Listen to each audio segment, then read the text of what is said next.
Bon mardi tout le monde, bienvenue à cette toute nouvelle édition de On Jase. J'espère que ça va bien, que vous êtes en forme. Dès le départ, je souhaite la bienvenue à mon fidèle compagnon de jeu. J'essaie de te trouver parce que tous les jours, tu m'appelles l'excellent. Moi, je vais te dire l'extraordinaire Martin Lemay qui est avec moi. Salut Martin, comment ça va? Wow. L'originalité, on va repasser. Hein? Ça donne jusqu'à demain pour trouver quelque chose de mieux que ça. Extraordinaire. Ouais, c'est ça. Non, demain, c'est toi qui rouvre. Ben, l'extraordinaire. Ouais. Crime, c'est un beau compliment, ça. T'aimes pas ça? Ah, c'est un beau compliment. Je dis qu'il n'était pas original. Mais merci, Yann. Merci de l'effort. C'est gentil. Puis, regarde, on portait le masque au début de show. Prenez soin de vous autres. C'est juste ça qu'on veut vous dire. Prenez soin de vous autres. Prenez soin des gens autour de vous. Puis, tu sais, on va tous passer Noël avec nos familles. Donc, prenez soin de vous autres. Aujourd'hui, on a un gros show, Yann. Gaston va être là également. Bélanger, Éric Bélanger va être là également. Il fallait bien qu'on en parle hier, comme quoi que c'était calme et qu'il n'y avait pas de coulage. Là, ça commence à revoler. On va en parler avec Bélanger tantôt. Ouais. Puis on va également parler des jeunes joueurs du Canadien avec Gaston Terrien. Puis, je te regarde travailler. Tu es en train de nous préparer des bons shows dans le futur aussi. Oui, il y a des belles choses qui s'en viennent la semaine prochaine. On vous en reparlera un peu plus tard cette semaine, là, mais on est en train de booker des invités. Ça va être le fun. On va pouvoir aller ailleurs. On va sortir du hockey un petit peu pour une ou deux émissions la semaine prochaine. Ça va être bien le fun. Mais aujourd'hui, avant de commencer avec Gaston, Martin, dans le retour de l'actualité, tu parlais des masques en début. On porte nos masques. On veut que tout le monde puisse profiter un peu de présence de ses proches dans le temps des fêtes. Il y a des cas de COVID qui explosent un peu partout au Québec, au Canada, partout sur la planète. Et là, on le voit de plus en plus dans les camps, au camp d'équipe Canada Junior. La nouvelle qui est sortie ce matin. Il y a deux joueurs qui ont testé positif. Donc, le match de ce soir, blanc-rouge, est annulé. Dans la Ligue nationale, il y a deux équipes là, ce matin qu'on a appris. À Vegas, il y a 4 joueurs testés positifs à la COVID. Columbus, on ne sait pas le nombre, mais plusieurs joueurs ont testé positif. Donc, imaginez, là, c'est même pas les camps de la Ligue nationale, là, c'est juste les gars qui s'entraînent ensemble, qui patinent. Puis là, il suffit que quelqu'un ait été en contact dans sa famille avec quelqu'un qui l'avait, amène ça sur la glace à l'aréna, puis bing bang, ça se transmet assez rapidement. Le virus qui est très virulent, donc c'est pas simple, là, c'est vraiment pas simple. Puis la Ligue nationale ne doit pas triper de voir ça ce matin là, à Vegas, à Columbus, même équipe Canada Junior. C'est un bel exemple, c'est un camp. Tu as vu la NFL, ils avaient suggéré fortement que tout le monde porte le masque sur les lignes de côté. Là, ils sont sortis publics, ils ont dit c'est obligatoire, tu as ces lignes de côté, il faut que tu portes ton masque dans la NFL qui, je vais te donner des chiffres, je ne me souviens pas du chiffre exact. Mettons que c'était 160 cas dans les 8 premières semaines et dans les 2 dernières semaines, on a les 160 cas également dans la NFL. Donc, la NFL qui ne s'est pas arrêtée depuis le début de la saison et qui ne veut pas s'arrêter. Donc, ce serait intéressant de voir la suite des choses de ce côté-là. Puis, si la NFL retarde et commence à avoir de la misère, plus qu'on approche des fêtes, écoute, quand la Thanksgiving va passer, le jeudi, là, après-demain, là, quand on va sortir de là, tu as vu, il y a comme eu un rush là, avec l'Halloween. Là. Imagine avec la Thanksgiving comment ça va pétarader un peu partout. Ouais. Puis, il faut que les joueurs arrêtent aussi sur le terrain. À la fin des matchs, les accolades, là... Tu sais, on n'en plus finir. Là, les gars enlèvent leur casque, puis les accolades, puis il faut que ça arrête, ça. Regarde, je sais que c'est le bon esprit sportif, mais là, dans la situation actuelle, faut que la Ligue empêche les joueurs de faire ça, puis de tout simplement se faire un signe de tête ou un petit coup de poing comme ça, là, de loin, ça fait le job. Il faut que ça arrête, les accolades. On n'a pas le choix si on veut passer au travers, c'est comme ça. Puis, tu sais, quand tu regardes la NFL, ils veulent pas arrêter, puis... Tu sais, s'il faut qu'il y ait quelques cas qui explosent à gauche puis à droite dans différentes équipes, ça pourrait mettre en péril la fin de la saison et les séries. Parce que là, comme tu as dit, Martin, c'est très justifié. Thanksgiving américaine, dans un mois, c'est les fêtes. Dans la NFL, on le sait, on joue quand même, puis il y a des déplacements et tout ça. Donc, il va y avoir plein de contacts entre les joueurs et leurs familles. Puis là, après ça, en janvier, les séries débutent. Une couche, Yann, là. Wow! Pour en rajouter une couche, là, la NFL vient de réduire le nombre de joueurs que tu dois d'amener en voyage lorsque ton équipe est sur la route. Bref, je te le dis, là, c'est pas rose présentement dans le monde du sport. Puis ceux qui souhaitent que la NHL reparte, nous les premiers, c'est pas fait, chef. Non, exactement. On va y revenir un peu là-dessus dans les sujets avec Éric Bélanger en deuxième portion d'émission, mais pour commencer, on va s'attarder un peu plus sur le Canadien avec Gaston Therrien qui est là déjà installé, prêt dans son décor de Noël. À part ça, on a eu la chance de voir ça juste avant d'entrer en ondes. Il a pas trop dépensé dans les guirlandes, mais il s'est acheté un lutin. Ah, t'en vois deux? Moi, j'en vois un, là. Non, il y en a juste un. Là. Calmez-vous le pompon. Là. Puis deuxièmement, là, mon budget est toujours bien plus élevé que le vôtre. Vous n'avez rien. Il y en a qui n'ont même pas un quart accroché en arrière d'eux autres. Fait que, tu sais, veut dire, là... Ça sent bien. Ça sent bien. J'en ai un lutin. J'en ai un lutin, mais sur ma porte qui est fermée. Là, donc, on ne peut pas le voir, mais je pourrais le mettre dans le décor peut-être demain ou un autre jour. Je pensais l'accrocher avec un chandail. Non, mais tu n'étais pas pour me dire, Yannick, je pensais que tu n'étais pas pour me dire. J'en ai un lutin, mais elle est en train de faire la vaisselle dans le moment. Oh non, jamais j'arrête ça. Jamais. Aïe. Non, vraiment pas. T'as connaissant, je sais que t'es gêné, Yannick. Non, mais je dirais pas ça, c'est sûr. Hey, comment ça va, Gaston? Pas de problème.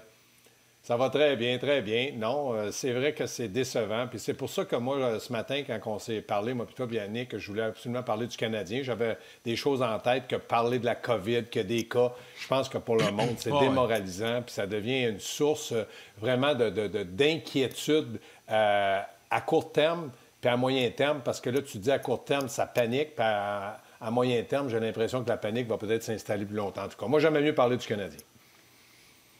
Alors, on va parler des jeunes. Tu voulais parler des jeunes, puis c'est un peu comme ça que tu vas diviser ton intervention, parce que là, tu as ciblé 5 jeunes chez le Canadien. Puis dans les sujets ce matin que j'ai envoyés à la production, là, entre autres, je posais la question, selon vous, quel jeune joueur du Canadien va connaître le meilleur début de saison en 2021, si début de saison il y a.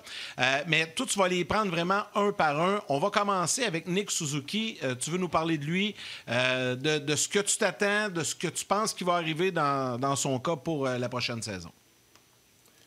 Oui, premièrement, je m'attends beaucoup de Nick Suzuki. Pourquoi? Parce qu'il a loin d'être... il n'a pas été décevant l'an passé. On l'a commencé comme ailier droit. Après ça, on l'a positionné sur un 4e trio. Puis là, il est devenu le joueur de centre numéro 1 du Canadien de Montréal par la force des choses. Ce que je veux dire par la force des choses, c'est qu'il s'est appliqué dans les mises en jeu. C'est un droitier. On a vu de lui une patience avec la rondelle, un bon passeur, pas un mauvais lancer du poignet. Lorsqu'il est à la gauche du gardien de but, surtout en avantage numérique, il s'en sert très bien.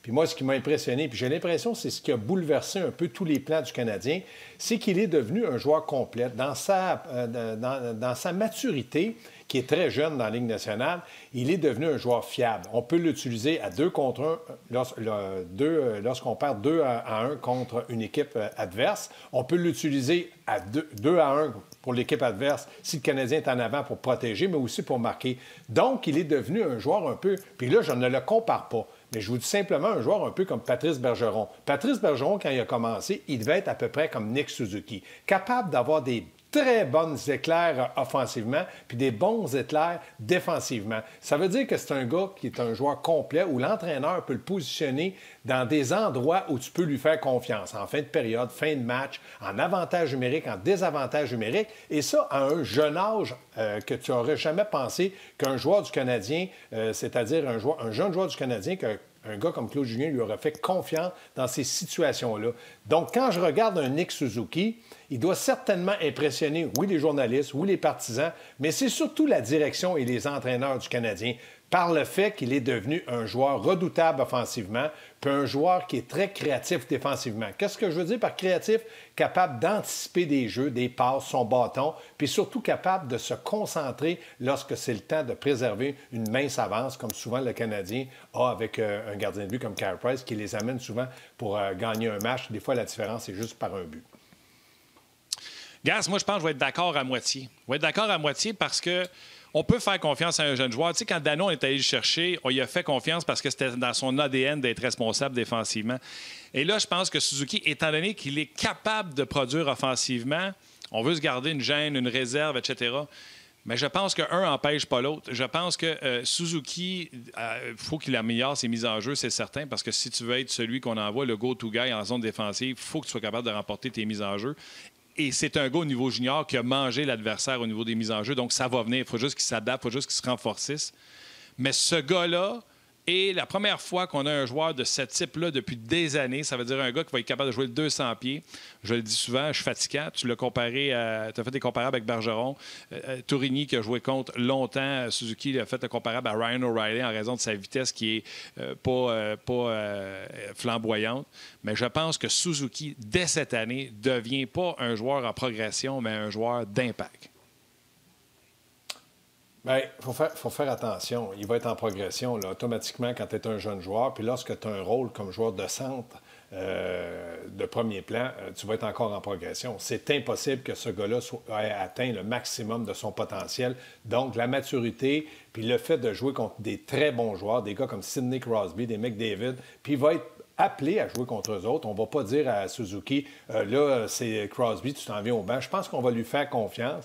Puis l'autre chose, c'est que moi, je dirais que ces mises en jeu, en tout cas dans les séries, les matchs contre Pittsburgh puis les séries contre Philadelphie, on l'a utilisé en avantage numérique parce que c'est important en zone ennemie d'avoir une mise en jeu et de la gagner pour être capable de stabiliser ton jeu pour pouvoir marquer. L'autre chose, je pense que dans le cas de Suzuki, on a découvert un jeune homme, c'est vrai qu'est-ce que tu dis, Martin, c'est pas le plus rapide, mais c'est un gars qui aime attirer l'adversaire sur lui pour mieux libérer un attaquant, c'est-à-dire un joueur capable d'aller au filet, un joueur capable de patiner entre les deux défenseurs. C'est ce genre de joueur-là que Suzuki est, mais il reste qu'il est très jeune. Sauf que dans le moment, la direction de l'équipe, puis je regarde les entraîneurs, certainement qu'on peut dire que lui, on peut lui faire confiance à peu près dans tous les domaines du hockey. Comparativement à Kotkaniemi, Yannick, c'est peut-être pas le même genre de joueur. Ouais, puis là, tu sais, j'écoute parler des deux, là, j'ajouterais peut-être, puis je vous pose la question en fait. Dans le cas de Suzuki, avant d'enchaîner avec Kotkaniemi, dans le cas de Suzuki, il faut faire attention aussi. Il faudrait peut-être pas y mettre trop, pas nécessairement à lui, mais mettre trop de pression. Parce que là, on a créé des attentes avec ce gars-là l'an passant en série, peut-être plus vite qu'on pensait dans l'échéancier, comme vous avez dit. Mais là, si on lui met énormément de pression, il ne faudrait pas qu'il s'écrase là-dessus non plus. Il faut juste faire attention, je pense, là, un peu. Les attentes sont là, c'est clair. Là. Bien, Martin, moi, ce que je pense dans le cas de Suzuki, c'est vrai qu'il ne faut pas mettre de la pression, sauf que les meilleurs réagissent sur la pression. Je pense que les meilleurs veulent du temps de glace de qualité, les meilleurs veulent s'impliquer, les meilleurs veulent marquer des buts, puis les meilleurs veulent aussi empêcher des buts. Quand je regarde la situation de Suzuki, je ne pense pas que Claude Julien était mauvais pour Suzuki. On l'a commencé à droite, on l'a commencé sur un quatrième trio, on ne lui a pas mis de pression, on a dit « tu fais partie de l'équipe, maintenant démontre-nous que tu veux du temps de glace de qualité, que tu veux revenir comme joueur de centre parce que tu es un joueur de centre, puis que tu veux jouer avec les meilleurs. » Jusqu'à maintenant, pour ma part, en une saison, là, je panique pas, mais c'est mission accomplie pour Suzuki. Non, c'est mission accomplie, Gas, puis tu as raison de le mentionner. Puis je fais des comparables toujours avec O'Reilly. O'Reilly était un premier choix de deuxième ronde, OK, mais 33e au total. Mais il a commencé à 18, 26 points, 19, 26 points. Et après ça, ça a sauté à 20 ans à 55 points. Par contre, il y a un 6 mois d'écart. Lui, c'est un février. Suzuki, c'est un mois d'août, si je ne me trompe pas. Donc, le 6 mois paraît. Fait que moi, je peux m'attendre facilement la prochaine saison à avoir Nick Suzuki dans une production offensive de 55 points et avoir une efficacité défensive. De le voir s'approcher du zéro au niveau des plus et des moins. Il était en négatif à sa première saison l'an passé. Puis à cause de la saison passée, on a comme l'impression qu'il a joué 2 ans, mais ça fait juste 1 an qu'il est pro, parce que la saison a été splittée en 2. Moi, je m'attends vraiment, puis tu l'as dit, Gas, les vrais, on les voit réagir à sa pression, mais réagir efficacement. Puis je m'attends à ce que Suzuki réagisse comme ça.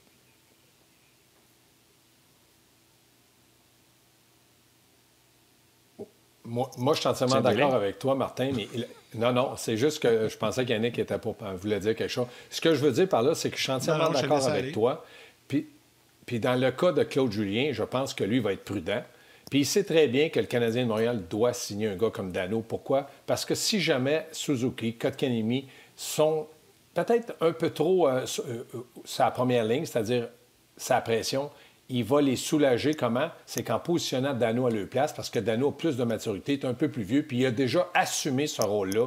Les années, pas l'an passé, là, mais les années avant, il l'assumait très bien. Rappelez-vous, lorsqu'il était avec Pacioretty, Danault était souvent là. Après ça, quand Tatar est arrivé, là, on a formé un trio d'impact avec le Canadien, Tatar, et puis Danault, et puis Gallagher. Donc, pour moi, là, la meilleure façon d'aider Suzuki, c'est de signer un gars comme Danault. Gaston, est-ce que dans le cas de Kéké, c'est un peu différent de Suzuki, mais il y a quand même beaucoup de comparables. Mais je vais te poser la question, au niveau des attentes, qu'est-ce qui est différent avec Kéké comparativement à Suzuki pour 2021? Bien, premièrement, il va avoir fait 2 saisons complètes dans la Ligue nationale, du moins presque complètes. Là. Il y a eu un moment donné où il est allé dans la Ligue américaine, puis après ça, il est revenu. Il a terminé là, avec beaucoup de pression en étant dans les séries. Lui, il nous a donné bonne bouche la première saison, puis là, on est tous partis en peur en disant que c'est un joueur d'impact, mais il était très jeune. La deuxième saison, ça a été un peu plus un côté négatif parce qu'on l'a envoyé à Laval, puis là, ça allait pas bien à Laval, puis là, après ça, il a été blessé, puis là, après ça, il est revenu, puis là, du côté du Canadien, on lui a fait confiance dans certaines situations, et là, on a dit « Oups! » On dirait qu'il a réagi ou il a compris. Moi, je pense pas qu'un jeune homme comprend quelque chose. Je pense que c'est de la maturité que ça y prend. Des fois, une bonne tape ses doigts, ça te remet à ta place. Mais quand je compare les deux jeunes joueurs de centre de Claude Julien, je peux pas les comparer ensemble. Je pense que du côté de Kotkaniemi, il est physiquement imposant. Ce qu'on lui souhaite, c'est d'être un peu plus solide sur ses patins parce que être un peu plus musclé, un peu plus fort sur ses jambes parce qu'il y a le physique de l'emploi. L'autre chose, je pense que du côté de Kotkaniemi, c'est un gars qui a un instinct offensif, fait de bonnes passes, capable de prendre des bons lancers, capable de prendre la bonne décision offensivement, mais c'est défensivement que ça se gâte. Et on ne peut pas le comparer à Suzuki.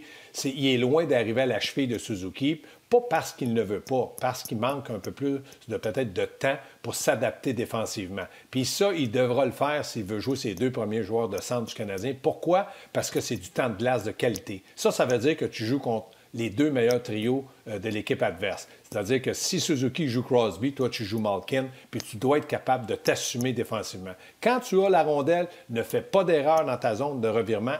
Arrange-toi pour avoir une sortie de zone rapide, précise, pour que ça puisse donner une contre-attaque du côté du Canadien. Puis dans tes replis défensifs, sois un peu plus agressif, prends la bonne décision, puis surtout, prends l'information pour te positionner à un endroit qui va t'aider comme joueur de centre parce que c'est très demandant. Donc, on ne peut pas les comparer les deux, mais on n'a jamais dit Kotkaniemi centre numéro 1, Suzuki centre numéro 2. On a dit Suzuki centre numéro 1 et Kotkaniemi sûrement centre numéro 2. Mais encore là, c'est Danault qui peut-être va sauver une saison à Suzuki, mais peut-être que Suzuki va être correct, puis Danault va sauver une saison des jeunes.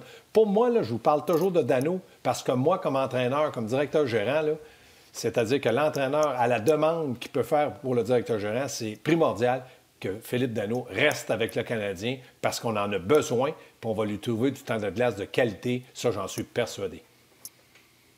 Les gens avaient envie de parler du Canadien. Il y a beaucoup de commentaires sur nos pages de On Jase, entre autres, Gas. Puis c'est Kotkaniemi que je vais te parler, mais je vais revenir sur Suzuki parce que là, je n'ai pas retrouvé le nom de la personne.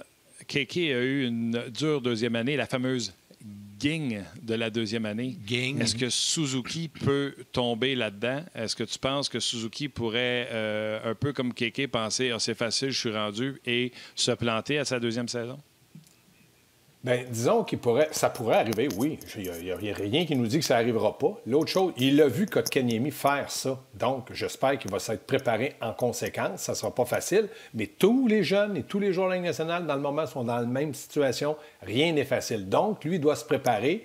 Puis il doit être capable aussi de prendre cette maturité-là mentale, de dire, écoutez, il n'y a rien d'acquis dans la Ligue nationale, il faut que je travaille, il faut que je me présente, je veux jouer comme premier centre, il faut que je le prouve. Donc, il faut qu'il se donne des défis, il faut qu'il évite les blessures aussi. Mais je pense que dans le cas de Suzuki, tout nous indique qu'il pourrait peut-être avoir un début de saison plus lent, même si la saison est écourtée. Mais moi, je regarde cette façon qu'il a de travailler. Moi, je l'ai vu aux entraînements. C'est complètement différent de Kotkaniemi. C'est toujours le deuxième effort. Puis je ne vous dis pas que Kotkaniemi ne le fait pas bien. Chaque joueur de hockey a une personnalité. Moi, j'aime beaucoup la personnalité de Suzuki parce que Suzuki, c'est un joueur que tu peux dire hey, on a besoin d'un but. Oui, on a besoin d'un but, Nick, ça a de l'as, puis let's go. On a besoin d'Anneau fatigué ou en punition. On a besoin d'être bon défensivement. Suzuki, ça a de l'as, let's go. Kotkaniemi, si tu as besoin d'un but, il va être avec Suzuki. Mais si tu as besoin de défendre, il ne sera pas là pour l'an prochain. Non, défensivement, il a besoin encore de temps pour devenir un meilleur joueur défensif. En tout cas, il y a une chose qui est claire. Je vous écoute là, parler. Là. Si on fait juste reculer le cadran du temps de 2 ans, là, Jamais qu'on aurait eu des discussions comme ça. Hein? C'est fou quand tu penses à ça. Là. Il y a 2 ans, là, jamais qu'on aurait pu avoir ce genre de discussion-là. Là, on parle de talent au centre, on parle de jeunes, on parle d'avenir chez le Canadien. Souviens-toi. C'est resplendissant. Hey, que ça fait du bien. Souviens-toi, Yannick, Gaston, point de presse, Marc Bergevin était assis fin de saison avec M. Molson. Et M. Molson il a dit, c'est fini les excuses pour ne pas avoir de joueurs de centre. Parce que Marc Bergevin, à chaque année, nous sortait l'excuse. Ouais, mais pour les repêcher, il faut que tu finisses dans le bas du classement, etc. Et cette année-là, il est allé chercher Max Domi pour en faire un centre et il a repêché des joueurs de centre depuis ce temps-là, même si on était en bas de classement, que ce soit Poehling, Kotkaniemi, alors que Kotkaniemi n'était pas supposé de sortir à ce rang-là. Kotkaniemi, et il est allé chercher Nick Suzuki. Et là, tout d'un coup, oups, on vient de changer. Donc, je pense que Marc Bergevin a dû se faire taper ses doigts. Et moi, je l'ai dit 1001 fois. À part un centre et un défenseur, il n'y a pas un ailier, même pas Cole Caulfield, que je repêcherais en première ronde. J'irais chercher les meilleurs au poste de centre. Parce que si tu veux avoir un centre numéro 1, on va te demander 2 ailiers numéro 1 pour l'avoir. Parce que maintenant, il y a une différence dans la valeur pour un défenseur top-notch ou un centre top-notch. Puis historiquement, là, j'ai déjà fait l'exercice. Serge Chavard, à l'époque, a donné Keith Acton, Mark Napier, qui avait marqué bien des buts pour avoir un Bobby Smith. Pour avoir un Kirk Muller, ça a coûté Richer, ça a coûté Lemieux. Il faut toujours donner plus pour avoir des joueurs de centre d'élite. Et c'est ça que tu devrais repêcher dans la vie, ça, puis des défenseurs, parce qu'il n'y en a pas. Puis quand tu les as, tu les donnes pas. C'est vrai, c'est un bon point. Quelques commentaires. Oui, mais... juste avant, Yannick, juste un moment. Dans tout ce que tu as dit, je suis d'accord. Là, mais il ne faut pas oublier que Carey Price, c'est un excellent gardien de but. Je suis entièrement d'accord. Le fait d'avoir pris Piquet Souban, on a été capable d'avoir Shea Weber. Mais quand je regarde un gars comme Poehling, il faut faire attention. Parce que là, dans le moment, j'en ai parlé il y a quelques émissions. Poehling, pour moi, c'est un gros point d'interrogation. Je ne sais même pas s'il va commencer l'année à Montréal. D'ailleurs, je ne pense pas. Est-ce que dans 3 ans, il va être encore là? Je ne le sais pas. Puis c'est un joueur de centre. Dans le cas de Nick Suzuki, c'est une transaction qui a emmené Suzuki à Montréal, donc c'est pas le Canadien qui l'a repêché. Puis dans le cas de Kotkaniemi, là, on est emballé, mais il faut faire attention, il y a tout à prouver. Donc, oui, ce que tu dis, mais ça ne veut pas dire que le Canadien l'a bien fait. Martin, je vais te laisser faire le lien pour la pause, puis j'ai plusieurs commentaires à lire à Gaston, parce que tu disais que tu avais beaucoup de commentaires sur l'RDS.ca. J'en ai beaucoup également sur la page Facebook, puis j'invite les gens à envoyer leurs commentaires ou poser leurs questions à Gaston, puis on va le faire durant la pause télé. Ça se poursuit sur le web. Vous pouvez nous suivre sur le web, RDS.ca, sur Facebook, YouTube également. Il y a plein de plateformes pour vous permettre de vous exprimer et d'entendre ce que Gaston aura à vous répondre. Et là-dessus, je te fais une belle passe comme ailier sur mon joueur de centre. Ah oui, mais tu as tout pris le temps. Il n'y a plus de temps pour rien. Là. J'ai même pas le temps de lire un commentaire. Allez au grand type et venez nous rejoindre sur le web.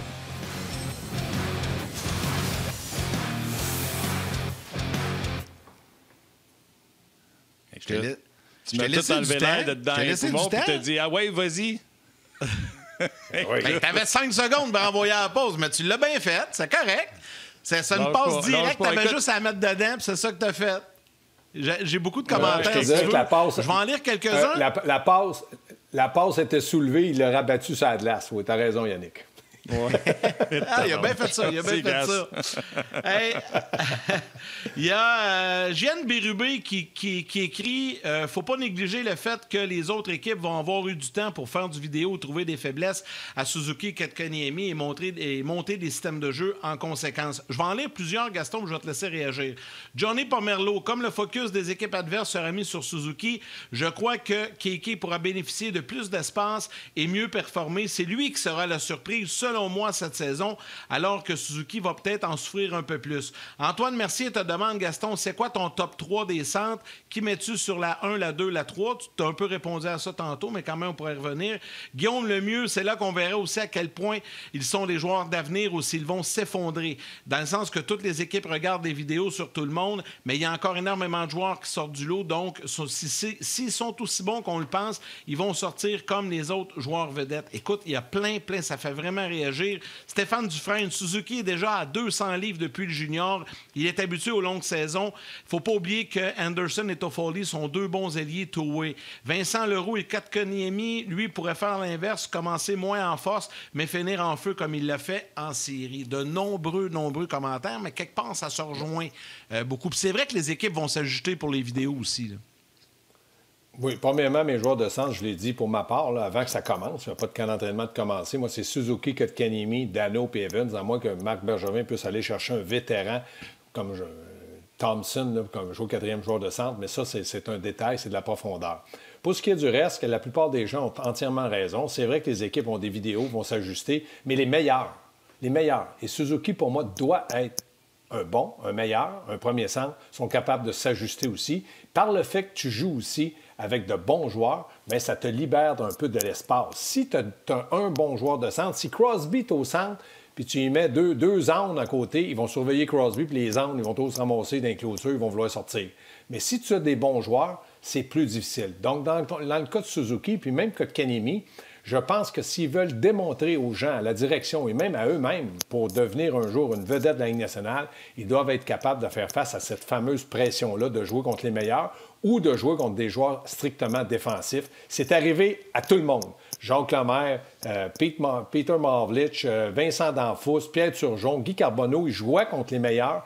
Donc, moi, je dis, il doit y avoir une réaction et on ne commencera pas à s'emballer trop vite. Je vous ai simplement dit ce que j'avais vu en 1 an avec Suzuki puis en 1 an en Kotkaniemi et en vous disant, il faut absolument que Philippe Danault reste à Montréal. Je ne vois pas qui et comment on pourrait remplacer Danault parce que du côté de Suzuki et Kotkaniemi, si on a un problème, Danault peut assumer le rôle de premier centre, deuxième centre à court et moyen terme. Oui, ce serait intéressant de ce côté-là. Gas, en plus, on a appris que depuis septembre, il n'y avait pas eu de communication entre les deux parties, entre Danault et Marc Bergevin. Et écoute, pour Suzuki, tu as raison, il va être mieux entouré, etc. Oui, on veut le garder, mais la question est toujours la même. À combien? Je te fais un résumé également des commentaires sur On Jase, sur la page de RDS. Je veux que tu me résumes ça rapidement. Premièrement, il y a Olivier qui dit 5 secondes, c'est cheap en taille, Yannick. Alors, je suis d'accord avec lui. Steve qui dit faut pas oublier que Kotkaniemi, on l'a pris à la place de Brady Tkachuk. Je pense que Steve a du Normand dans le nez. Il fera toujours la comparaison entre les deux. Les fameuses pauses, Laurent est revenu là-dessus. Je vous les lis en direct. Laurent qui demande est-ce que Pelling pourrait devenir un power forward à l'aile s'il peut se développer à l'aile? J'aimerais bien ça. Moi, je dis que parce qu'on fait des comparaisons, parce que Suzuki à 20 ans était dans la Ligue, parce que Kotkaniemi était là à 18 ans, on fait des comparaisons, puis soyons patients avec Ryan Poehling. Il y a Patrick qui aime me rappeler que Caulfield a marqué hier. Oui, mais avez-vous vu comment le monde capotait? 8 matchs sans marquer. Il a fait quoi, lui? C'est pas le gars qui va y gagner ses batailles à 1 contre 1. 8 matchs à Montréal sans marquer, je vous le dis, là, le monde va capoter. Ils vont laisser tomber leur dentier, puis ils vont le lancer sur la glace, c'est clair. C'est vrai, il faut absolument terminer dans la cave pour avoir un centre numéro 1. C'est vrai, il faut regarder les Oilers d'Edmonton. Ça a été long avant qu'ils réussissent à en avoir un. Bref, il y a beaucoup de gens qui réagissent. Éric, Jean-Luc, Gaétan, bref, beaucoup de gens. Tu veux réagir sur un des commentaires que j'ai lus, Gaston? Mais premièrement, je réagis sur le dernier commentaire.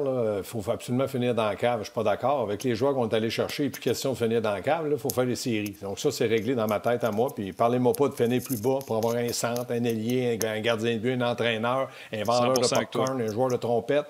C'est terminé. L'autre chose, je pense que dans le cas de Kotkaniemi puis Suzuki, ce sont des joueurs à devenir. Là, allez pas trop vite dans vos commentaires. Je vous le dis, moi, je pense que Suzuki peut devenir un centre numéro 1. Et là, on va attendre la deuxième saison. J'annonce rien. Je vous dis simplement, j'ai le droit d'être optimiste, d'avoir un regard positif sur l'avenir d'un gars comme Suzuki, puis même de Kotkaniemi, parce qu'ils ont démontré.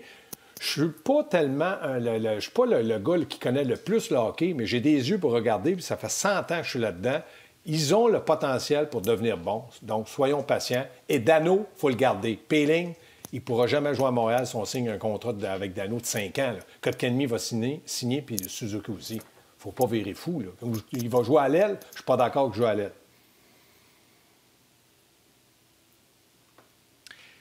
Il y a beaucoup de commentaires. Et au fur et à mesure, Gaston, que tu parles, là, il y en a d'autres qui apparaissent sur la page Facebook.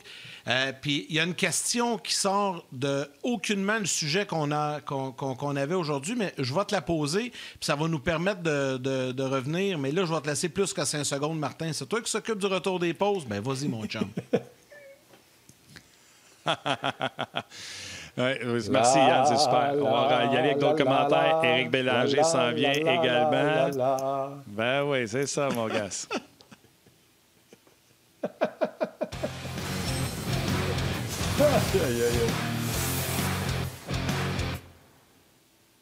Hey, je te dis pour un gars qui ne voulait pas s'arrêter les pauses, hein?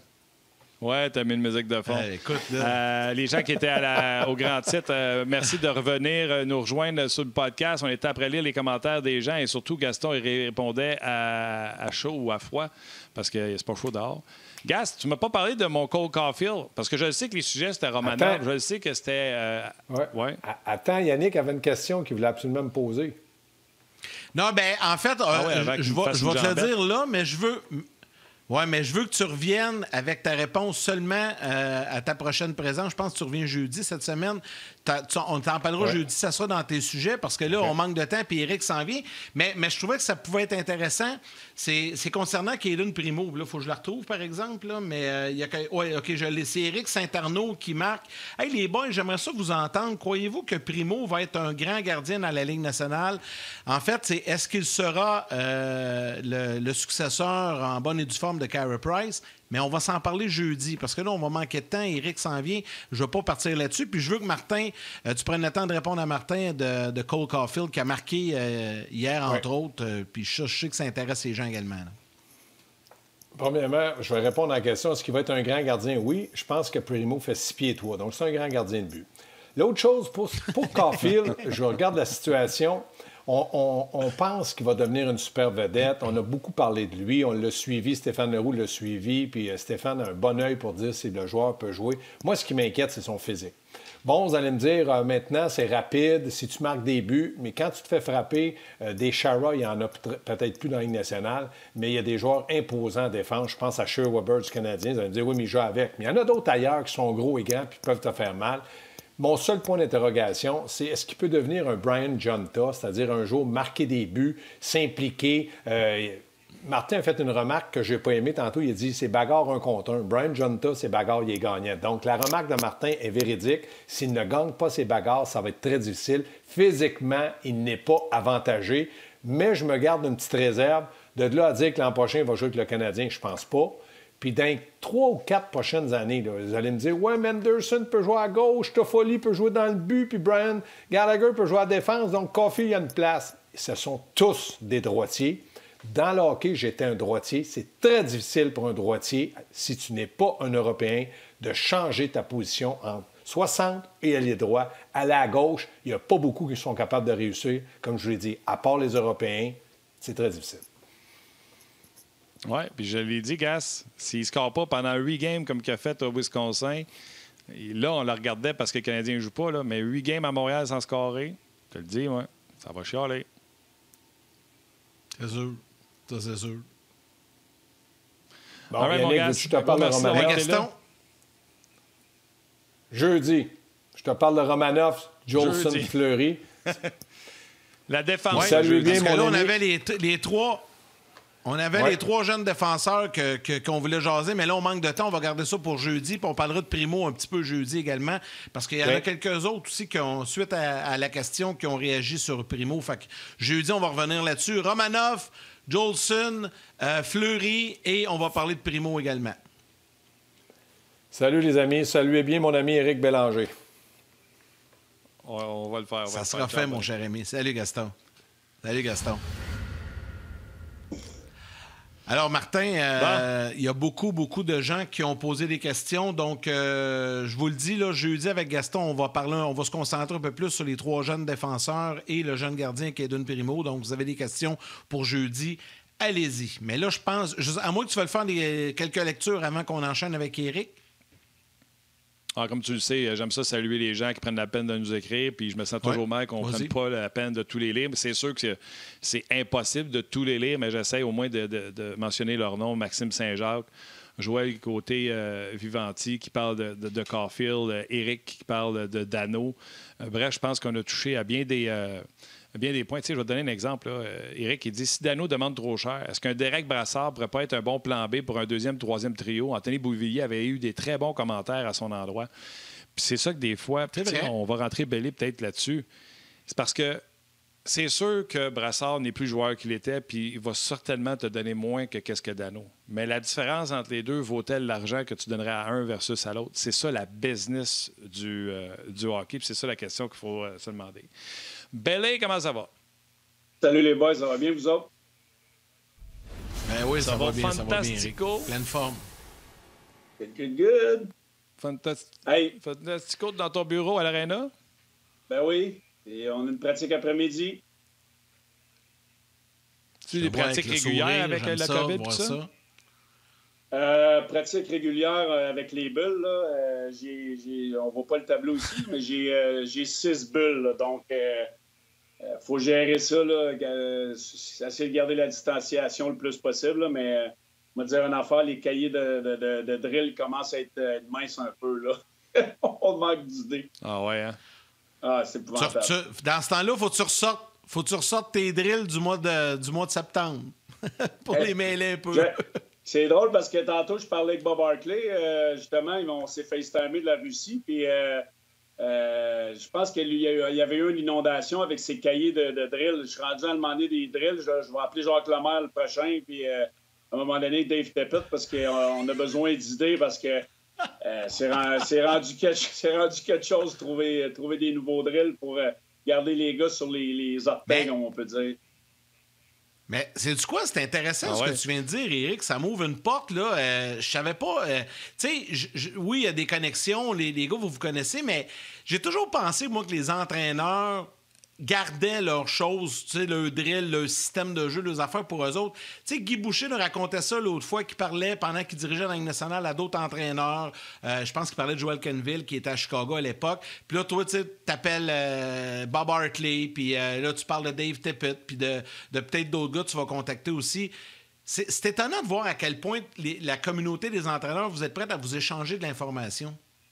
Ben, il faut, parce que... tu sais, peut-être les systèmes de jeu et des choses contre des équipes contre qui tu vas jouer, tu vas garder ces choses-là plus pour toi, mais un drill, c'est une patinoire, un exercice que tu vas faire pendant une pratique, là, il y en a des milliers et des milliers partout là, sur les plateformes Internet, mais quand tu as un entraîneur qui a passé par là, qui a été dans la Ligue nationale ou dans un haut calibre, lui va pouvoir te dire, moi j'ai tel exercice que mes joueurs adoraient faire dans telle situation, puis c'est juste que ça me donne des idées. Puis certains exercices, tu peux les décortiquer tellement de façon différente qu'à un moment donné, c'est que ça amène un nouvel intérêt à tes joueurs. Puis c'est ça.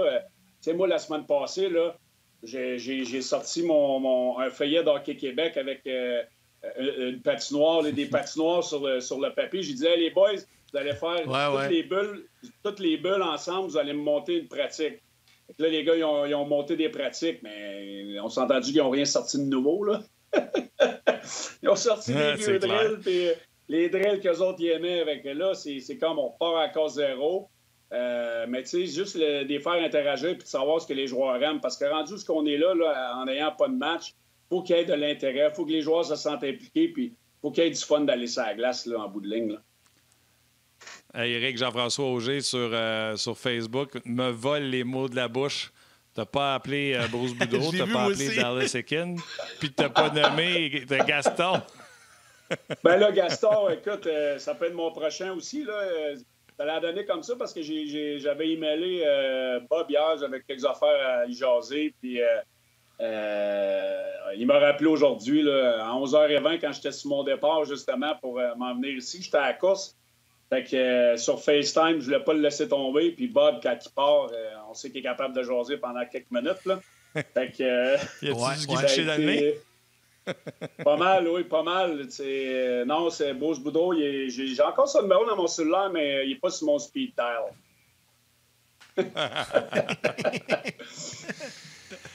Éric, on parlait avec Gaston des joueurs du Canadien, des jeunes joueurs du Canadien, puis Gaston s'est dit qu'il va y avoir une progression, puis moi, je suis allé plus loin. J'ai dit, Gaston, moi, je vais plus loin. Je sais qu'il faut que je m'enlève l'idée que Suzuki a joué 2 saisons, parce que c'est une, à vrai dire, qui a joué avec le Canadien, mais on va voir les grands joueurs avec la pression.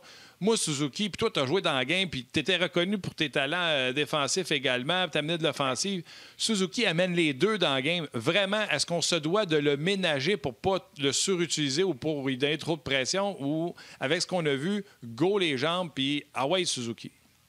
Ben non, on n'a pas besoin de rien ménager. À 22 ans, je pense.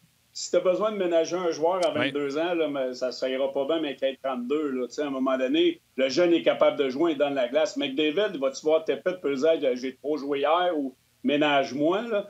Ouais, les bons joueurs, ils veulent être sur la glace, ils veulent avoir de la glace, ils veulent rendre leur équipe meilleure, puis surtout, là, ils veulent faire la différence. Suzuki, là, c'est comme si dans les séries, il a dit donnez-moi-en de la pression. Là. Moi, y aller, moi, contre pour les Penguins de Pittsburgh ou peu importe. C'est moi, donnez-moi les Crosby. Je vais montrer, moi, je suis un petit jeune coq. Puis, tu sais, il est allé dans les places où ça faisait mal. Lui, il en veut. Puis, tous les joueurs vont te le dire. Puis, moi, j'étais comme ça. Tu sais, je voulais toujours avoir plus de temps de glace. Puis, je voulais y aller sur le powerplay quand le powerplay allait pas bien. Puis, oui, je voulais bloquer les shots. Puis, oui, tu veux jouer. Puis, arrêtez de dire qu'il faut protéger les joueurs. Kotkaniemi, il veut jouer. Puis, il veut jouer des minutes. Puis, c'est en jouant des minutes que c'est là que tu prends confiance puis que tu vas t'améliorer. Mais si Suzuki va pas bien, mais là, à un moment donné, tu en donnes moins, puis tu en donnes plus à d'autres. Puis là, lui, il va reprendre sa confiance. Puis c'est une roue qui tourne, mais arrêtez-moi avec on faut pas trop y en donner, il est jeune, là, voyons donc. Mais tu joues contre les meilleurs? Tu joues contre les meilleurs, puis il va en faire des erreurs, puis tu vas vivre avec. Puis s'il y a un match que ça va moins bien, bien là, je vous écoutais parler de Dano, là. On va le rentrer dans Dano, là. Bien, tu t'ajustes, puis pour ça qu'un gars comme Dano, là, arrêtez-moi donc, puis il coûte trop cher à combien, Dano?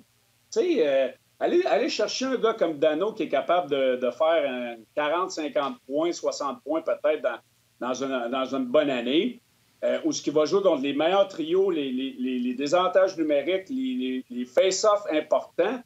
C'est justement un gars comme Dano qui va donner un petit peu plus de respect à un gars comme Suzuki puis un gars comme Kotkaniemi. Fait que signer Dano à 5 millions, 5 millions et demi, là, moi, j'ai zéro problème avec ça. Je peux même pas comprendre pourquoi ce gars-là, il n'est pas signé un Québécois, fier de jouer à Montréal. Il a fermé sa boîte. Oui, il a été mis dans un rôle où il était peut-être pas un joueur de centre numéro 1 dans la Ligue nationale, mais arrêtez-moi avec ça. Il a fait de la job. C'est un Québécois. Il est fier de jouer à Montréal.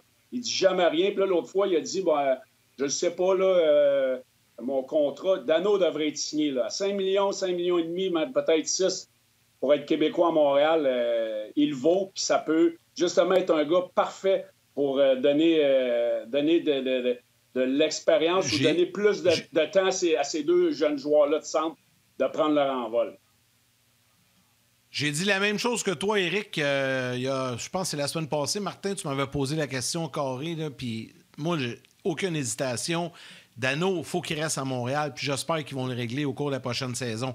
Hey, il y a une question qui vient de popper sur la page Facebook. Je la pose, Éric, carrément. Patrick Guillet, est-ce que Ilya Kovalchuk ou un autre vétéran dans le même style pourrait aider Suzuki et même Kotkaniemi à leur développement? Est-ce que ça vaudrait la peine de ramener Covey à Montréal pour une saison? Ça c'est le cœur des partisans qui parlent, mais là, la raison d'Éric Bélanger va répondre. Non, je dis non avec un grand N. Parce que Kovalchuk, là, il a toujours été un kingpin. Ça a toujours été un joueur qui voulait du temps de glace. Ça a toujours été un joueur qui voulait faire la différence, qui voulait être sur l'avantage numérique. Il est rendu un stade dans sa carrière. Tu sais, je veux dire, il pourrait les aider, les jeunes, là, mais à un moment donné, là, les vétérans ne sont pas là pour faire la gardienne. Là. Ils sont là pour jouer au hockey puis essayer de gagner le Coupe Stanley. Et on est mieux de donner du temps de qualité à des jeunes qui vont pousser dans la ligne américaine. Où on a signé des joueurs, on a signé Toffoli, on a fait l'échange d'Omi. Donc, c'est ces joueurs-là à prendre la relève. Un gars comme Kovalchuk va juste remplir un chandail. Oui, il est électrisant. Oui, on l'aime. Il a aimé ça jouer à Montréal. Mais à long terme, on enlève peut-être du temps de glace de qualité à des jeunes joueurs de se développer. Éric, les gens, depuis qu'on a parlé de Dano, ça n'a pas été long. Je ne sais pas, toi, Yann, du côté de Facebook, là, mais la pétarade est partie. T'as allumé un feu, mon chum. Les gens demandent, Martin, ça vaut combien Dano? Parce que Gaétan, il dit, je suis sûr qu'à 5 millions, parce que Pajot fait 5 millions avec les Islanders, je suis sûr qu'à 5 millions, Bergevin l'aurait déjà signé. S'il n'est pas signé, c'est parce qu'il demande plus que 5 millions. Et là, c'est parti. Il y en a qui disent, à 6, moi, je débarque. Souvenez-vous, Bergevin a dit Gallagher va être l'attaquant le mieux payé. Il fait 6,5. Donc, est-ce que Dano, à combien que tu décroches? T'sais, moi aussi, je l'aime, Dano. Québécois, là, Yannick puis moi, on est là-dessus. Là. Il n'y en a pas de problème. On pense que ça en prend plus, puis yes, sir. Mais à combien que Bellé décroche de dire... Là, Philippe, il va falloir que tu retrouves la raison parce qu'à 6,5, 7, on ne se rencontrera pas. Là. C'est certain. Ouais. Je pense pas que Bergevin est assez cave pour regarder Dano et dire sais-tu quoi, Philippe? Tu faisais 3 millions, je pense que ça vaut 4. Je suis convaincu que Bergevin n'est pas en train d'essayer d'écœurer Dano à 4. Non, mais j'entendais qu'il n'y avait même pas de négociation en ce moment. Est-ce que, je ne sais pas c'est qui est l'agent de Philippe, est-ce qu'il essaie de frapper un home run? Stéphane Fiset. Ah, OK, bon, ça veut dire que c'est Don Meehan, je crois. C'est Don Meehan, oui, puis Stéphane Fiset qui s'en occupe. Exactement, Steph. Honnêtement, Dano à 6,5, 5 millions, moi aussi, je trouve ça cher. Puis, d'un autre côté, le joueur, il n'est pas fou non plus. Là. Il sait qu'à Montréal, oui, il y a Suzuki, il y a Kotkaniemi, mais... Ces jeunes joueurs-là, ne sont pas établis. Puis c'est pas McDavid, puis c'est pas McKinnon, puis c'est pas Sidney Crosby. C'est pas des joueurs qui... Ils vont peut-être en avoir un impact. Ils n'auront jamais un impact comme ces joueurs-là que je viens de nommer. Donc, Dano, il n'est pas fou. Il sait qu'il peut avoir une stabilité à Montréal. Il est proche de sa famille. Puis c'est un joueur qui peut avoir un rôle probablement plus important à Montréal qu'il pourrait l'avoir ailleurs. Philippe Dano, dans une bonne équipe aspirante à la Coupe Stanley, c'est un 2-3. Puis ça, il faut qu'il soit conscient. Puis lui a réalisé que oui, j'ai été premier centre pendant 2 ans par défaut. J'ai fait des points, mais Dano, il ne fera pas 80 points dans la Ligue nationale. Donc, lui aussi, de son côté, il faut qu'il soit réaliste de ses habiletés offensives. Puis, tu sais, on en a parlé souvent. Moi, j'ai été comparé à lui, puis il y a des gens qui m'ont comparé à lui. J'ai eu des situations où j'ai eu des rôles offensifs. J'en ai eu un avec Bob Hartley à Atlanta, avec Osa Koza, où j'ai produit offensivement. J'en ai eu un au début de mon séjour au Minnesota, quand j'ai joué avec Perman Bouchard, Brian Rolston. J'en faisais des points. Puis quand tu es un joueur qui a toujours été offensif dans l'hockey mineur et dans le junior, tu veux faire des points. Puis les gars qui font des points, ils font de l'argent. On n'est pas cave. Mais à un moment donné, il y a un sommet que tu as atteint. Moi, j'aurais jamais été un gars de 80 points. Oui, j'aurais pu devenir un gars de 50, 60 points. C'est pas arrivé. J'ai eu des saisons de 40 points. Puis Dano, je pense que son plafond offensif, il l'a pas mal atteint.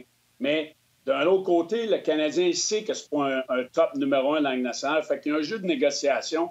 Puis je suis persuadé que Dano va signer avec le Canadien. Mais on ne sait pas combien le camp de Dano demande. Puis on ne sait pas jusqu'où le Canadien est prêt à aller. Tu n'as pas répondu à ma question, mon chum. Et c'est quoi ta question? À 6,5, 7, c'est trop. À combien tu t'arrêtes? Moi, j'arrête à 6. À combien t'arrêtes? À 6. Okay. Tu sais que je t'aime, hein? Moi, je l'ai dit. Mais tu peux pas aller en haut de 6. Non, moi, j'avais dit une affaire comme 30 millions pour 5 ans. Une affaire comme ça, 30-35 millions pour 5 ans. Je pense qu'on se rejoint pas mal les trois là-dessus. Là. On est pas mal d'accord avec ça, là, les trois, Martin. Hey, Yannick, hier, il fallait bien parler avec François Gagnon pour dire qu'il y avait l'accalmie. Il n'y avait pas de coulage. Il y avait une accalmie autour de la Ligue nationale. Pas de coulage, c'était bon signe. Là, je parle avec Eric un matin. Morgan Riley a liké un tweet qui plante Gary Bettman. Marc-Édouard Vlasic n'a pas été tendre à l'endroit de son propriétaire et de la Ligue nationale de hockey en disant « Mon propriétaire vaut 12 milliards. » Fait que d'après moi, il n'est pas trop à plaindre.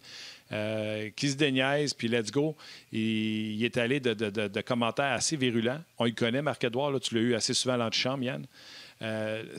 Ça commence-tu à être en maudit? Les joueurs commencent à être en maudit, Éric?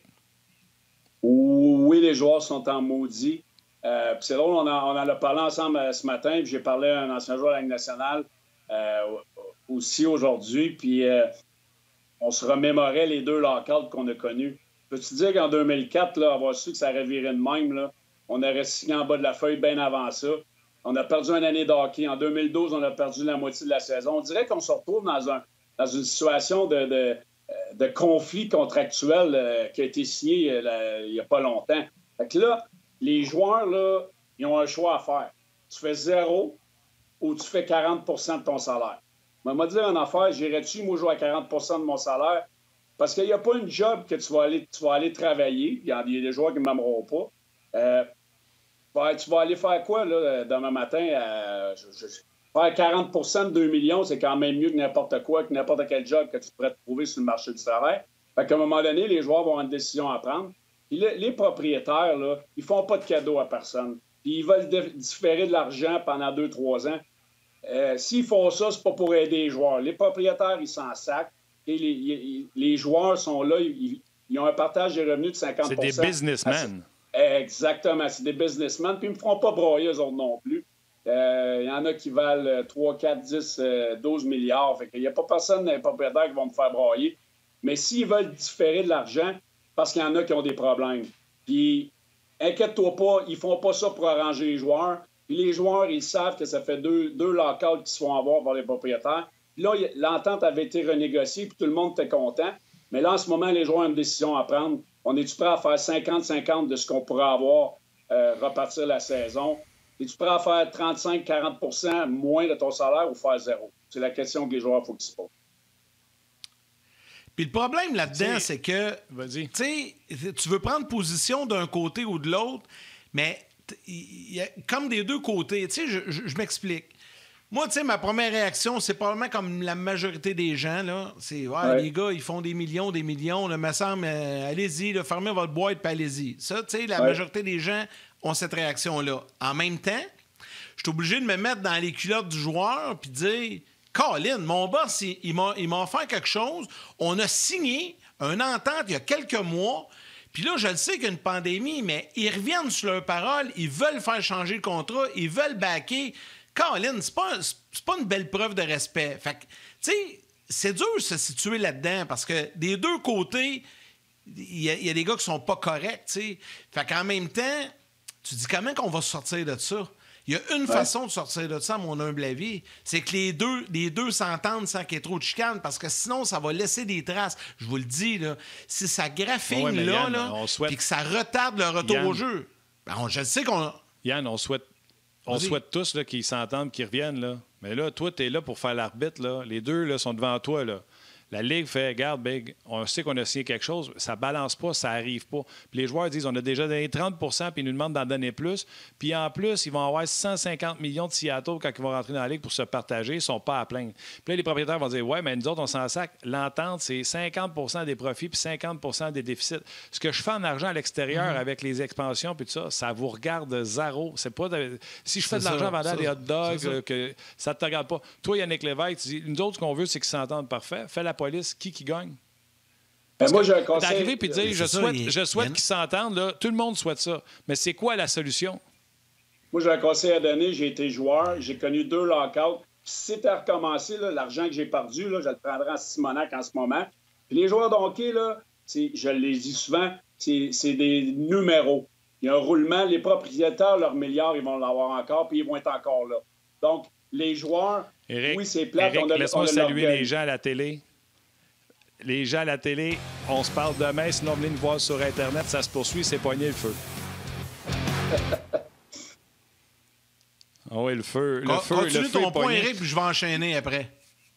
Oui, parce que le feu est pogné, Éric, parce que j'aimerais ça que un joueur actuel nous écoute, là, puis que tu puisses lui dire d'en face, « Hey, je donne un exemple, parce qu'on a David Perron sur le show, mais on va en prendre un autre. Philippe Danault sera sur le show, puis tu lui dirais, « Philippe, écoute-moi, là. Écoute-moi, j'ai perdu de l'argent avec 2 lockouts, puis ne reviendra jamais cet argent-là. » Vas-y. C'est sûr qu'il ne reviendra pas. Puis je suis pas en train de me plaindre. Puis oui, quand tu es joueur, tu veux rentrer dans les rangs puis faire partie de l'association des joueurs. Mais tu sais, je l'ai vécu là, en 2004. Là, ça faisait 3-4 ans que j'étais dans la Ligue nationale seulement.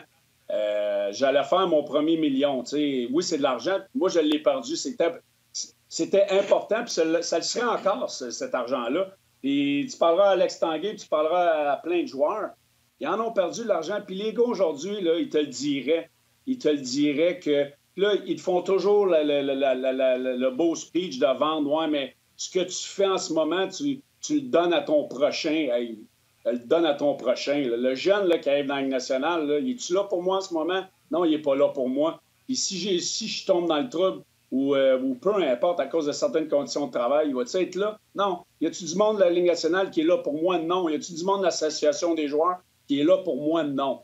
Fait qu'à un moment donné, il faut que tu sois égoïste, tu penses à toi, tu veux jouer au hockey, puis carrière de hockey, là, ça dure un certain temps, puis comme je le dis encore, c'est cool, les propriétaires, ils s'en sacent. T'es un numéro. Si pas toi, ça va être un autre. Puis dans 5 ans, tu seras plus là.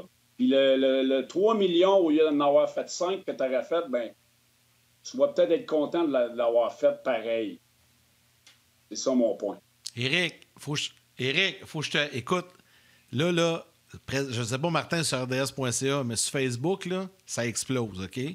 Les gens sont vraiment, vraiment contents de voir un ancien joueur prendre position aussi clairement comme Éric. Écoute, il y a Éric Dilorio qui dit « Même Bergevin et Julien ont accepté des diminutions de salaire de 20 % Johnny Pomerleau, les joueurs vont faire des concessions. La grande différence, les autres arrêts de travail est que les joueurs sont vraiment... Là, je lis en direct, est que les joueurs sont vraiment désavantagés psychologiquement. Dans celui-ci, ils ont hâte de rejouer au hockey. Ils ne sont pas habitués à passer autant de temps en famille. Ils sont des bébites, dans le bon sens, là, d'habitude. Ils ont hâte d'aller sur la glace. Ils ont des habitudes, ils ont des routines. Et là, tout ça change. Et là, c'est certain que ce sont les proprios qui ont avantage là-dedans. Et je termine là-dessus en lisant un commentaire de quelqu'un qu'on connaît bien, qui a marqué ma jeunesse. Richard Z. Sirois, que vous connaissez, les gars, écrit, et Éric, ça s'adresse à toi... Plus de Éric Bélanger à RDS. J'adore ce gars-là. Jamais peur de brasser les affaires et de dire les vraies affaires. Donc, je salue Richard Z. Et Éric, je te transmets donc ces salutations. C'est gentil, mais moi, je vais finir là-dessus. Puis, je suis pas en train de dire que je compte les joueurs. Là, au contraire, là. J'ai fermé ma boîte, puis j'étais en ligne dans les 2 lockouts, puis j'ai pris un boulet pour tout le monde. On l'a fait, puis il y a encore des gars actifs qui ont passé par là. Mais moi, si j'étais joueur, l'association des joueurs, je dirais, OK, en ce moment, ça va pas bien, les propriétaires mangent de l'argent. Mais dans 3, 4 ans, 5 ans, quand ça va bien aller, l'argent qu'on a laissé sur la table, les joueurs qui sont dans la Ligue nationale en ce moment, dans 3, 4, 5 ans, quand il va y avoir un overflow ou que la Ligue nationale va très bien aller, redonnez la don à ces joueurs-là. Redonnez la don. Donnez-leur l'espoir de pouvoir peut-être retourner chercher ce qu'ils ont laissé sur la table quand les choses vont bien aller. C'est drôle, hein, Éric? J'en parlais avec Yann. Ouais, Yann, je parlais avec Éric au début, puis je disais, as-tu remarqué, tu n'entendras pas les Carey Price de ce monde, les Shea Weber qui... tu sais, je pense que Price a reçu 12 des 13 millions qui sont promis. Là. C'est pas lui qui va aller sur sa place publique, qui va dire « Hey, les propriétaires sont méchants, ils ne nous payent pas. » Lui, il vient de cacher 12 des 13 millions qu'on lui doit. Ça va être les joueurs qui, eux autres, ils n'en ont pas des bonnies de signature. Ça va être les joueurs qui, eux, sont en attente de leur contrat qui vont chialer. Mais c'est là que ça fait une division. En tout cas, je pense que ça doit faire une division dans le vestiaire, Éric, quand soit vous avez vos meetings pendant le lockout ou pendant la pandémie, ou dans le vestiaire après, tu vas revoir les gars qui ont voté ou ceux qui n'ont pas voté. T'sais. Ben oui, comme je reviens à mon expérience de 2004, je reviens à dire que moi, c'était mon premier million que j'ai perdu, que j'ai laissé sur la table. J'en ai perdu encore la moitié je pense que c'était 2 millions à Edmonton. T'sais, j'ai quand même laissé de l'argent sur la table. Pour moi, c'était très important, puis ça l'est encore aujourd'hui. Puis j'ai été dans les rangs parce que tu te fais vendre des choses, puis peu importe. Mais, moi, dire 5-6 ans après la retraite, tu y repenses, tu dis, hey, j'ai-tu fait la bonne affaire, moi? Attendons un peu, là. Ils sont pas là, là. L'argent que j'ai perdu, il n'y a pas personne qui va me la redonner. Puis, pour faire cet argent-là, faut tu sais, dans le monde d'aujourd'hui, là, on va dire une affaire, il faut que tu travailles une claque. Fait que quand c'est facile quand tu as le nez dedans de dire que tu as fait la bonne affaire, mais quand tu es en dehors de cette situation-là pour une période de temps, je peux dire que ma décision aurait été probablement très, très, très, mais très différente. J'ai hâte de voir ce qui va arriver dans les prochains jours parce que là, une fois que ça part, qu'il y en a un, qu'il y en a deux, là, Vlasic a sorti. Riley, Martin, tu disais qu'il a liké un commentaire désobligeant, désagréable à l'endroit de Gary Bettman. là, ça va faire l'effet boule de neige. Est-ce qu'il y a des joueurs qui vont temporiser tout ça? Est-ce qu'il y a des propriétaires qui vont sortir? Parce que ceux qui sont dans le trouble financièrement, ils vont peut-être sortir. Ils vont dire, parfait, moi, ça me coûte moins cher si on ne joue pas. Fait qu'on ne jouera pas, puis ça finit là. Puis quand ils auront réglé le problème de COVID, on jouera. Mais nous autres, les amateurs, on ne veut pas ça. Puis les médias, on ne veut pas ça. Puis la Ligue nationale ne veut pas ça. Même Batman ne veut pas ça. Je vous le dis... Mais non, c'est sûr. La prochaine semaine, là, elle va être déterminante, selon moi. Parce qu'une fois que les commentaires commencent à sortir, quand ça part avec 1, là, c'est la suite. Là, ça va être les 48, 72 prochaines heures qui vont être importantes à surveiller. Puis c'est là qu'on va voir jusqu'à quel point l'association des joueurs a le contrôle sur ces gars aussi. Parce que probablement que Don Fehr, aujourd'hui, il y a peut-être quelqu'un qui va lâcher un appel à Vlasic ou va lâcher un appel à Riley et dire « Hey, calmez-vous, il ne faut pas que ça parte dans tous les sens parce qu'on arrivera à rien, on sera capable de rien négocier. » Éric, c'est ça, c'est une bonne question. Est-ce que ça se peut, ça? Oui, ça se peut. Mais tu sais, moi, si j'étais joueur en ce moment, je suis pas content. Là. Je me remets dans mes patins là, dans ces années-là, là, quand on a eu le lockout. Les joueurs l'ont signé l'entente. C'est ça qui est frustrant de leur côté. Mais en ce moment, on vit une situation qu'on ne vivra pas de notre vivant. Je l'espère, en tout cas, là, Simonac. C'est ça. C'est pas un lockout présentement. Ça, c'est une autre affaire. C'est pas un lockout. Puis je pense qu'il y a certains joueurs... C'est une pandémie mondiale. Tout le monde, là, partout à travers la planète, par le job, ont de la misère à payer leurs billes. Fait que c'est là qu'il faut faire attention. On n'est pas en lockout. Puis je pense que les joueurs sont en train de mélanger la situation du COVID mondial, la pandémie mondiale, avec les conflits de travail qu'on a vécu. Puis Marc-Édouard, il a vécu les deux pandémies. Puis Morgan Riley, il a vécu 1 ou 2 lockouts. Fait que je pense que les gars sont plus frustrés. C'est comme s'ils étaient en mode de renégociation de la convention collective qui les frustre en ce moment. Puis je peux très bien les comprendre. En tout cas, c'est un dossier qui va continuer à faire couler beaucoup mon chum. Oui, tu as frappé 2 coups de circuit en parlant des joueurs du Canadien puis en parlant de cette pandémie / renégociation de contrat. Je t'ai envoyé un article hier, avant qu'on se quitte. J'aimerais ça t'entendre jaser là-dessus.